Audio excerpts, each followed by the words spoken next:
Bem, a gente está começando agora mais um Conexão Empresarial na versão híbrida entre evento e programa aqui no canal Viver Brasil. Em primeiro lugar, é uma alegria estar recebendo aqui, estar encontrando cada um dos telespectadores na programação do canal Viver Brasil, que desde o dia 10 de janeiro está disponível na Claro Net, em Belo Horizonte, em Betim, em Contagem, em Nova Lima, em Sabará, em Juiz de Fora, na nossa capital da Zona da Mata, Governador Valadares, Ipatinga, Uberaba, Uberlândia, a cada uma das novas cidades que começam a receber o sinal da Claro Net e, obviamente, a cada telespectador que está nos acompanhando no YouTube em qualquer lugar do mundo. O Conexão Empresarial tem como objetivo provocar temas importantes da nossa sociedade, do setor produtivo, do que gera emprego, do que faz a economia andar. A gente tem tido a oportunidade de encontrar e de conversar com diversas lideranças neste evento. E hoje, especificamente, a gente tem uma oportunidade, um privilégio de escutar uma das pessoas que mais conhecem de economia, de finanças no planeta e, em especial, no nosso país. Esse momento específico que a gente está vivendo de tensionamentos, de lados, de decisões políticas importantes, não só para a população, mas também para a economia, que é a parte que faz a coisa acontecer. É a partir do setor produtivo que a gente tem geração de emprego, geração de novas tecnologias, de consumo e por aí vai. Então, nesse momento que a gente está passando aí por tantas definições, eu queria agradecer muito, em nome meu e do Paulo César, a presença do nosso ex-ministro Henrique Meirelles, uma das pessoas que tiveram aí uma trajetória reconhecida no ambiente privado das finanças, tendo finalizado aí a sua atividade antes de entrar no setor público como presidente mundial do Banco de Boston e depois disso foi duas vezes presidente do Banco Central nos governos do presidente Lula e depois ministro da Fazenda do presidente Michel Temer. E agora, recentemente, como secretário do governo de São Paulo. Meu caro ministro Henrique Meirelles, é uma satisfação estar recebendo você novamente no Conexão Empresarial, em especial nesse momento de tantas expectativas. Eu queria te dar boas-vindas e te pedir para começar falando um pouco sobre esse ambiente que a gente está vivendo, esse momento de expectativas econômicas e políticas. Seja muito bem-vindo ao Conexão Empresarial. Obrigado, a satisfação é enorme estar aqui. E desta vez um evento híbrido, já tive aí tantas vezes em eventos presenciais, né? E é sempre uma satisfação estarmos tendo a oportunidade de conversar. O Brasil está vivendo um momento especial, como o mundo todo enfrentando aí os problemas de saída da pandemia e com as características que esse momento traz para a economia global. Existe uma desorganização das cadeias de produção mundiais. Isso faz com que haja problemas de oferta de bens, gerando, portanto, um problema que, quando combinado com a injeção de recursos feitas pelos governos do mundo todo para combater a pandemia, nós tivemos aí, portanto, nós temos um aquecimento da demanda e problemas de oferta. Essa combinação gera, inevitavelmente, inflação, que é o que está acontecendo. Nós temos nos Estados Unidos, por exemplo, a maior inflação em décadas, inflação na Europa, e no Brasil nós estamos aqui com a inflação de 2 dígitos. fatores que agudizam esse processo, principalmente no caso da Europa, com a guerra da Ucrânia, que tem um impacto direto lá, e tem também um impacto no restante do mundo, criando problemas de oferta de fertilizantes, etc. No caso da Europa é mais grave porque, por exemplo, a Alemanha depende muito do gás que vem lá da Rússia, e aí com todos os problemas de sanção, de contra-sanção, nós estamos tendo aí, então, problemas importantes de suprimento. Ao mesmo tempo, aqui no Brasil, nós temos aí uma certa insegurança em relação à questão fiscal, produto de um ano eleitoral e de uma série de gastos aprovados aí pelo Congresso nesse momento, seja através de emenda de orçamento, seja através do chamado orçamento secreto, seja através de outras formas, do Auxílio Brasil, que tem sido importante, no caso agora, o Auxílio Brasil, para o aquecimento da demanda e a recuperação da economia. Por outro lado, tem gerado problemas ainda mais agudizados do que aqueles em outras regiões do mundo, com exceção da Europa, com os problemas daqueles países mais afetados diretamente pela guerra da Ucrânia. Nós temos no Brasil ainda uma outra questão, que é o aspecto referente à cotação do dólar versus o real. O dólar está um pouco elevado, quando numa situação normal, nós teríamos aí possivelmente um dólar cotado mais baixo, porque o preço das commodities no mundo está alto, e o Brasil é um grande exportador de commodities. Então, numa situação como essa, espera-se que o dólar caia um pouco. Quando eu fui presidente do Banco Central, por exemplo, eu assumi o dólar, estava a 3,40, que seria equivalente aí a uns 6,5, 7 hoje, e ele foi caindo, inclusive devido a essa questão do alto preço das commodities e o benefício que isso traz ao Brasil, que é um exportador de commodities. Então, isso, na época, gerou que o dólar começasse a cair e chegasse a R$ 1,56. Então, nos permitiu comprar muita reserva, etc., e acumular defesas para o Brasil.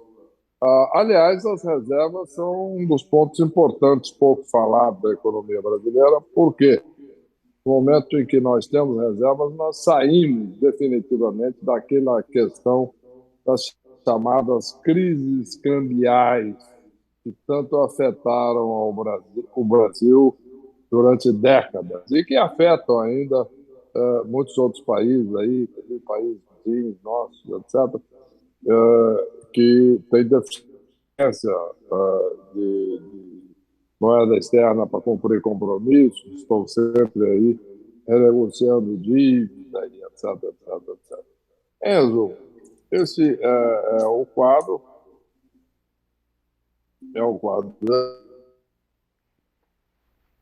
geral aqui no Brasil, da maneira possível, dentro de uma perspectiva como essa, de uma situação como essa. Portanto, é esse o quadro.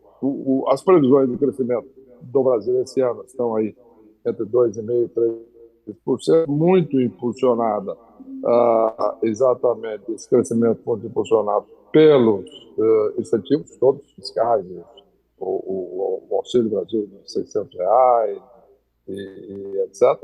E também por outros auxílios, auxílio caminhoneiro, etc, etc. Por outro lado, as previsões de crescimento para o próximo ano não são muito positivas, são de cerca de 0,5%. Então, com isso, nós teremos um ano desafiador. A economia mundial pode, muito possivelmente, estar em recessão. Então, é um ano desafiador para todos, particularmente para o Brasil. Então, o próximo presidente, seja ele o presidente Bolsonaro reeleito, seja ele o presidente Lula eleito, de qualquer maneira, de qualquer um dos presidentes que estiverem lá estarão enfrentando uma situação muito difícil. Né? Essa é a realidade do momento.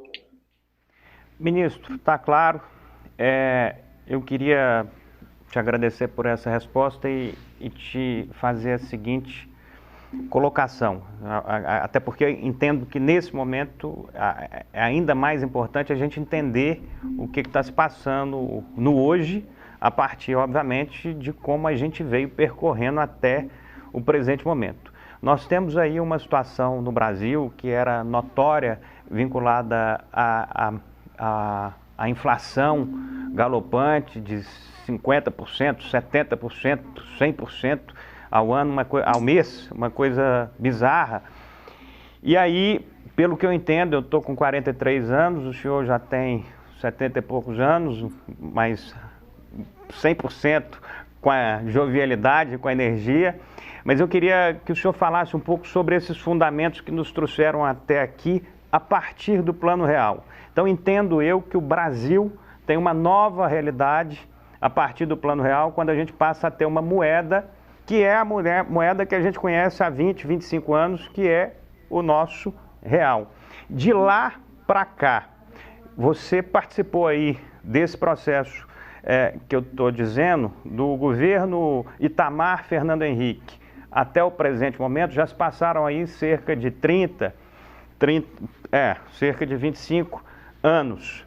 Nesse período que a gente atravessou, quais foram os pilares econômicos mais importantes que o Brasil passou, assimilou e até hoje tem os seus benefícios? Digo isso, por exemplo, com o caixa que foi feito, com a reserva que foi feito, que nunca se teve, e em momentos de aflição econômica, ela serve para dar segurança ao país. Então, eu estou te fazendo uma pergunta, a partir do Plano Real até o presente momento, quais foram as principais medidas econômicas que a gente teve como país e que nos colocaram nessa situação de hoje? Olha, são várias coisas. Em primeiro lugar, o Plano Real estabilizou a moeda, né? Nós tínhamos aquelas inflações astronômicas no Brasil. De fato, teve a mais longa hiperinflação da história recente da humanidade, 15 anos de hiperinflação, que terminou com o Plano Real em 1994. Tudo bem. O problema é que, no início, o Plano Real ele foi muito baseado na, no fato de que o real foi ancorado no dólar. Isto é, o Banco Central vendia dólares exatamente para evitar que o dólar subisse e mantivesse uma certa paridade aí com o real. E, eventualmente, tinha que subir muito os juros também para atrair capital, como foi o caso de 1997. Qual foi a razão disso? Era que nós tínhamos estabilizado a moeda, que tinha sido uma conquista importantíssima. Porém, ainda tínhamos um problema fiscal. Quer dizer, as despesas primárias brasileiras, elas vieram numa trajetória de crescimento constante de 1991 até 2016, isto é, 25 anos, onde as despesas primárias do governo federal, aquelas despesas de fato operacionais, fora juros, todas as despesas fora juros,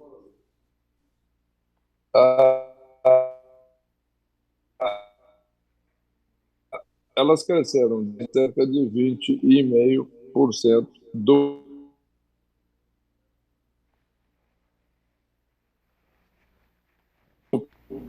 PIB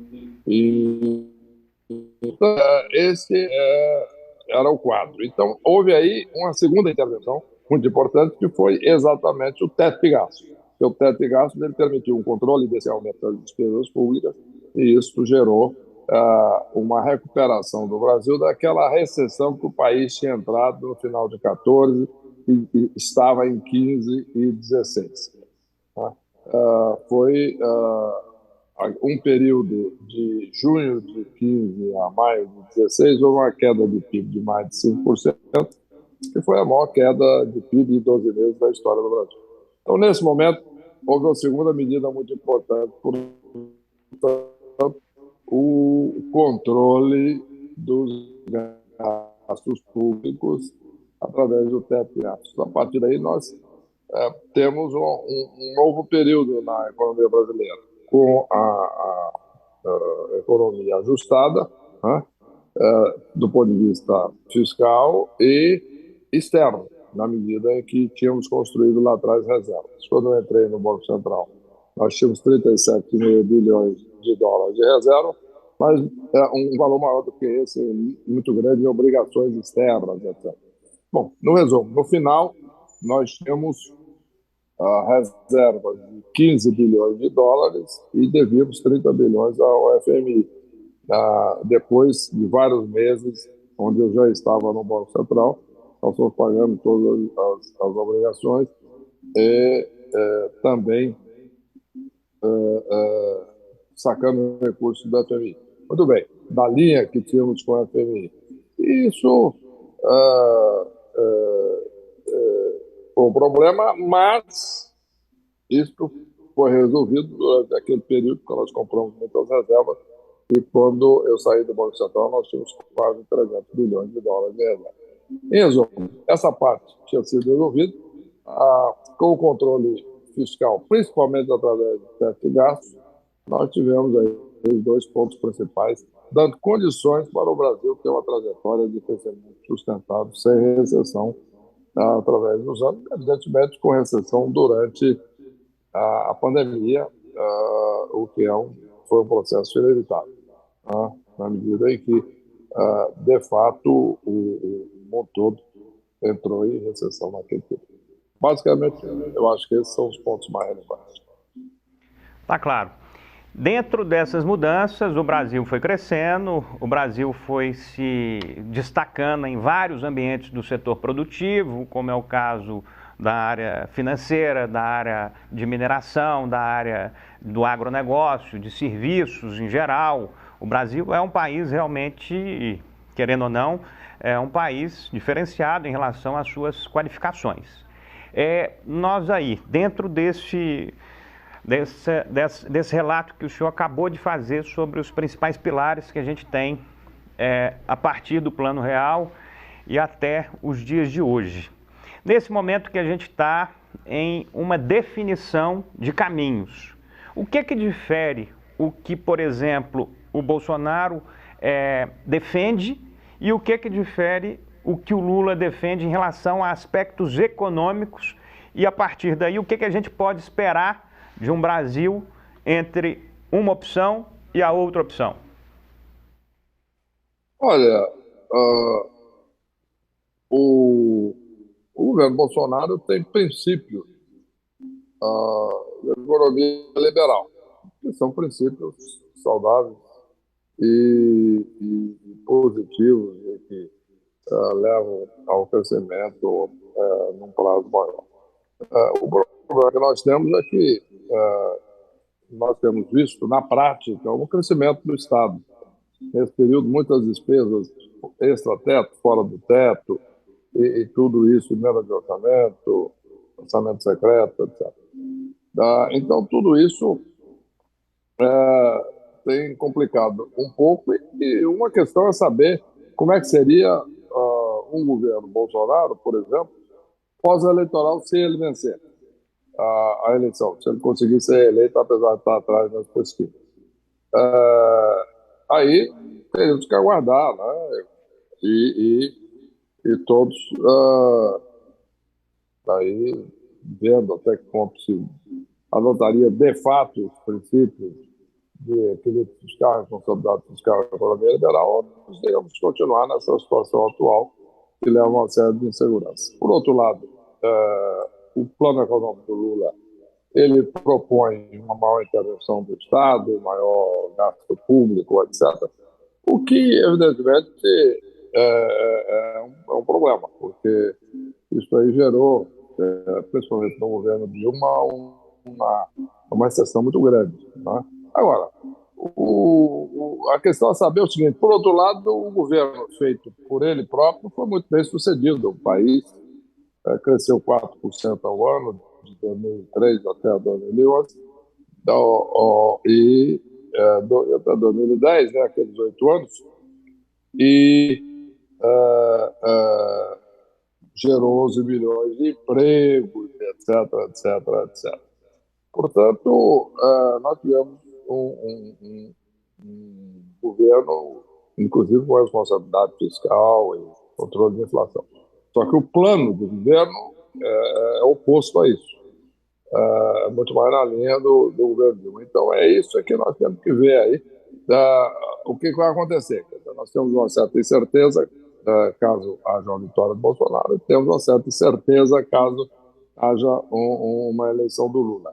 Ele faria um governo na linha do primeiro governo que ele fez, o primeiro e segundo mandato que foram muito bem sucedidos, ou faria um governo mais na linha do que ele está propondo, tipo governo Dilma. Esse é exatamente o problema. Quer dizer, hoje nós temos uma situação onde ambos os candidatos oferecem mais de uma alternativa. Tá? Ambos, no entanto, propõem mais gastos públicos, etc., o auxílio a R$ 600, e manutenção disso. No orçamento só está 400, só aí são 53 bilhões de diferença, etc. Em resumo, o país hoje vive uma situação de incerteza. Temos que definir a eleição e, a partir daí, ver exatamente o que vai se concretizar. Quer dizer, seja quem for o presidente eleito. O Lula está liderando as pesquisas, ou o Bolsonaro, que ainda tem, evidentemente, possibilidade de recuperação. Ótimo. Você falou de gastos, de questões fiscais, e eu tenho uma pergunta aqui bem legal, que é uma pergunta que a gente recebeu de um empresário que agora, mais do que um empresário, representa aí boa parte da economia mineira, do desenvolvimento econômico mineiro, que é o Nadim Donato, presidente da Federação do Comércio de Minas Gerais. E ele faz uma pergunta bem pertinente a esse momento, que a gente tem de expectativas de reformas, de melhorias, de novas etapas em relação à gestão do nosso país. E aí ele faz uma colocação que todos nós estamos cansados de escutá-la. Há muito tempo se discute sobre reforma tributária no Brasil. Diversas foram estruturadas e, inclusive, passaram por debates e análise, não sendo, porém, realizadas. Em sua visão, como esse tema será tratado em um eventual governo? O que contemplaria uma reforma tributária ideal que reduzisse o chamado custo Brasil? Eu vou começar pela segunda parte. Né? Existe um projeto de emenda constitucional na Câmara dos Deputados chamado PEC 45, projeto de emenda constitucional número 45, apresentado pelo deputado Baleia Rossi de São Paulo, mas que, na realidade, foi de autoria de uma instituição chamada Instituição de Cidadania Fiscal de São Paulo e do Brasil. Né? Ela é sediada em São Paulo, mas ela tem economistas, fiscalistas e técnicos fiscais do Brasil inteiro. Pois bem, o fato é que os estados todos, através do seu secretário de Fazenda, debateram intensamente esse assunto e concluíram em fazer uma proposta que é uma certa melhora em relação a essa proposta da PEC 45, na medida em que ela equaliza a situação entre os estados principalmente nos primeiros 10 anos da reforma, na medida em que a reforma propõe que os impostos estaduais, por exemplo, o ICMS, eles deixem de ser cobrados em toda a cadeia produtiva e passam a ser cobrados como nos países mais desenvolvidos do mundo, no destino, onde, de fato, ele é cobrado. Essa proposta ela é muito importante porque exatamente porque ela consegue aquilo que o telespectador sugere, que deveria se buscar, que é a melhora da produtividade, baixar o custo do Brasil. Ela faz essa proposta, ela faz uma unificação de todos os impostos, chamado valor adicionado. O IPI federal, o PIS, o PIS/COFINS, o ICMS, o ISS, padronizando a alíquota de todos os produtos em cada estado, acabando com a guerra fiscal, em resumo, fazendo aí toda uma série de aperfeiçoamentos e criando uma enorme simplificação da estrutura tributária do país. Isso é fundamental. Eu acho que isso deveria ser prioridade do próximo governo.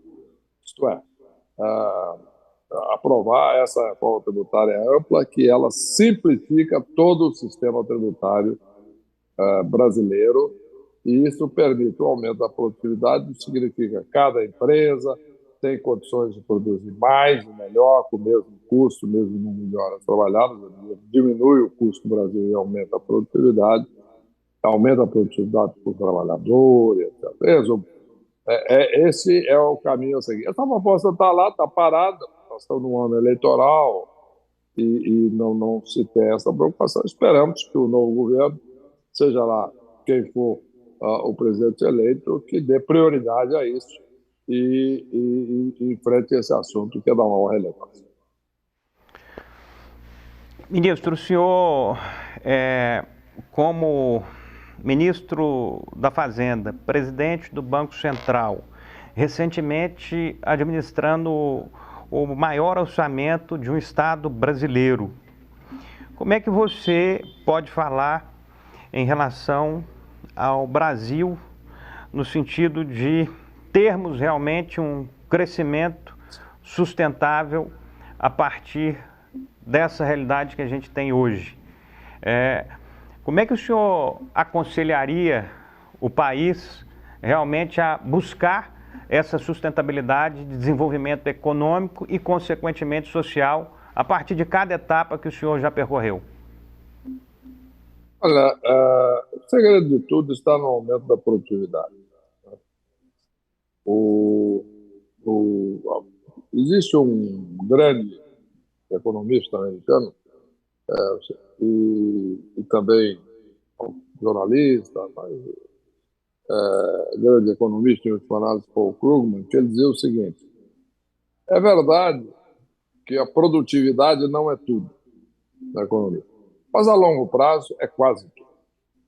E esse é o ponto. E a verdade é que a produtividade no Brasil está caindo em termos relativos. Ela era cerca de 50% da americana na década de 70 e hoje é cerca de 25% da produtividade americana. Então, nós temos aí um desafio grande pela frente. O caminho é muito claro. Nós temos uma série de reformas. Eu, como ministro da Fazenda, elaborei um projeto junto com o Banco Mundial que fez essa classificação de países classificados por nível de produtividade. O Brasil não está bem classificado lá. O caminho é claro. Nós temos que, primeiro, fazer essa reforma tributária. É absolutamente fundamental isso, na linha que eu descrevi.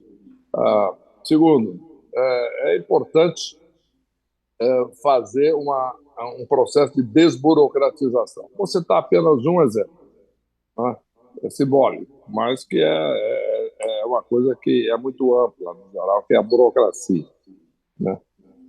Em 2016, quando o Banco Mundial fez esse estudo ao nosso pedido, o processo burocrático no Brasil era de tal ordem para se abrir uma empresa, no sentido de registrar a empresa. Não era comprar móvel, ou construir indústria, ou seja lá o que for, montar escritório, nada disso.